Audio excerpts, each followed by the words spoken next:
Dear brothers, dear sisters, in this day as we are at the beginning of the summer vacations on this July the 8th, I want to take the time to thank you. To thank you for your prayers. You prayed online, you prayed on TV, you prayed every day, you prayed on Sunday, and this time of prayer, it's a time we share together. So I want to thank you for your efforts. While the doors of the churches were closed, you wanted to pray. You had a thirst for God, and you prayed in different ways. And you were united in prayer to the media, to communications, to everything, internet, everything that is possible today that we can use. And I want to thank you for that. I want also to thank all the members, the teams and the parishes that worked hard to open the doors of their church. And all the efforts they put, all the time they put, all those volunteers who worked there and those members of the personnel who worked there to be able to open the door of the churches. And so I want to thank them. I want to thank you, all of you who worked to open the churches. I want to thank you for going to church when it's possible, because we know that if we have symptoms of cold, it's better to stay home. But all those who could health-wise go to church, the physical church, I want to thank you for taking the time to pray even in those times of semi-confinement or deconfinement. We cannot forget that the virus is still there.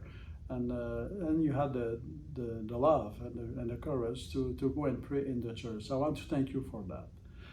At the beginning of this summer vacation, I also want to invite you to consider another aspect, because at this time of after nearly 4 months of confinement and beginning of the confinement, there might be some tiredness about all of this, the atmosphere, the uncertainties, maybe the challenges that are in front of us. Many things are not clear, a few are clear, but it's still a challenging time.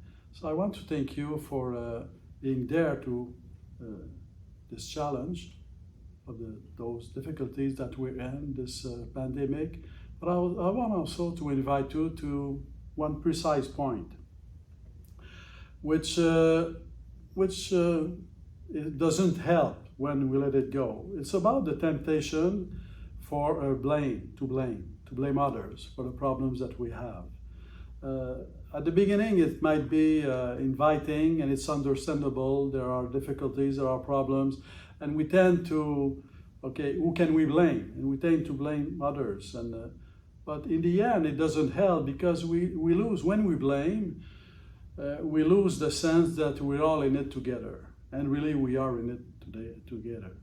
You know that the Spanish flu that happened didn't begin in Spain. You know, it's a name that was given because it was discovered there, but it didn't begin in Spain. So it's not about blaming someone. It's not about blaming the Chinese, and no, we're all in it together. And also at the beginning, there was a lot of considerations, well-thought considerations about the elders, their preoccupations and some preoccupations about their health and their risks. But at the same time, it's like if there are us, there is us, and there are others, the elders. No, we're all in it together. We must not forget that we are all in it together. So it's not about ostracizing certain groups in front of others. And more recently, we've seen the young people, young at heart, who want to be close to each other, and let's not blame them. Let's not forget that we were young too. And let's us love them, because it is tough. It is tough for everyone. It's tough for the elders, it's tough for adults, mature adults, but it's also tough for the young and the children. So let us lose the sense that we need each other, because being in there together, it's not only about being together physically as such or socially, it's about not forgetting that we need each other. The youth needs the elders and mature adults, but society needs also the youth. We need the dreams of the youth, we need the energy of the youth, so we all need each other.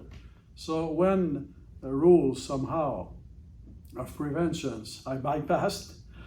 Let us dialogue and be patient and encourage and say, how can we help you? How can we be present to you, to what you're going through? And how can we help each other? So together, we can turn this pandemic into an occasion to grow as a society, to grow in peace, to grow in learning from each other, to be more conscious that we need one another. So it's a good opportunity. Let us not begin the blame game. I would say, let us make together this resolution: I won't blame. I won't blame. Another aspect is about prayer. Prayer is a time to ask to God, is a time to thank God, is a time to listen to God, but it's also a time of rest, resting near the heart of God, resting close to the heart of God. So let this summer be a time of rest, resting on the heart of God, meek and humble heart of Jesus Christ. That this summer might be a time of rest. And if we take the time to pray every day and every Sunday, it will become a time of rest for each one of us. So let us take this time as a time of rest. We will see each other again at the end of August. We'll meet. I will continue those capsules. I want to thank you for your patience. It's the 81, capsule number 81 today. So I'll be back at the end of August for another capsule. And I want to thank you because we did this trip together. We were facing it together, this pandemic, and we're learning, listening to God, opening your heart to God, to also open our heart to each other and be growing through this pandemic. So may this summer be a time of rest, a time of hope, a time of peace. And may God bless you in the name of the Father, and the Son, and the Holy Spirit.